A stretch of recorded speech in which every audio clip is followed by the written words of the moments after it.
ஏமா திவ்யா இம்புட்டு நல்ல அட்வைஸ் பண்ண தெரிஞ்ச உனக்கு அதை யார்கிட்ட பண்ணணும்னு தெரியல பாத்தியா? அது என்னன்னா கமர்தின்ட்ட திவ்யா சொல்லியிருப்பாங்க, நீங்க கையில எழுதுனது சாப்பிடும் போது பேசுறது அப்படின்னு சொல்லிட்டு இதெல்லாம் பார்த்துட்டு கழுவி ஊத்துறாங்க. அதனால அதெல்லாம் பண்ணாத, இதெல்லாம் விட்டுட்டு கேம்ல கான்சென்ட்ரேஷன் பண்ணுன்ற மாதிரி சொல்லுவாங்க. இன்னும் நாட்கள் இருக்கு, உங்களை திருத்திக்கிட்டு நீங்களா ப்ரூவ் பண்றதுக்கு நிறைய நாட்கள் இருக்கு.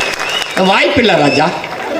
நாய்வால நிமித்த முடியாதுன்ற மாதிரி இந்த பார்வதியை யாராலையும் திருத்த முடியாது. 2-3 நாளைக்கு முன்னாடி தான் சேது நான் சொல்லியிருப்பாரு, நீங்க பேசுறத மட்டும் காது கொடுத்து கேட்கணும்னு நினைக்கிறீங்களா, அடுத்தவங்க என்ன சொல்ல வராங்கன்றத மட்டும் காதுல வாங்கிட்டு பேசுன்ற மாதிரி சொல்லியிருப்பாங்க. இப்பயும் அடுத்தவங்க என்ன சொல்ல வராங்கன்றதே காதுல வாங்காம அவங்க பேச்சாதான் பேசிக்கிருக்காங்க. நீங்க பேசுறதுக்கு யாருக்கும் ரைட்ஸ் கிடையாது. இத பத்தி இனிமே அவன் இன்னும் திருந்தலமாமா.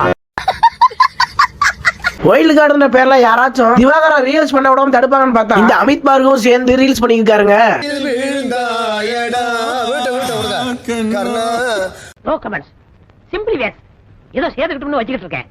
இது பத்தாக்குறைக்கு பிரவீனும் பிரஜனும் சேர்ந்து கமர்தினை பிராங்க் பண்ணுன்ற மாதிரி சொல்லியிருப்பாங்க. பிக் பாஸ் ஷோவே WWE மாத்திட்டாங்க.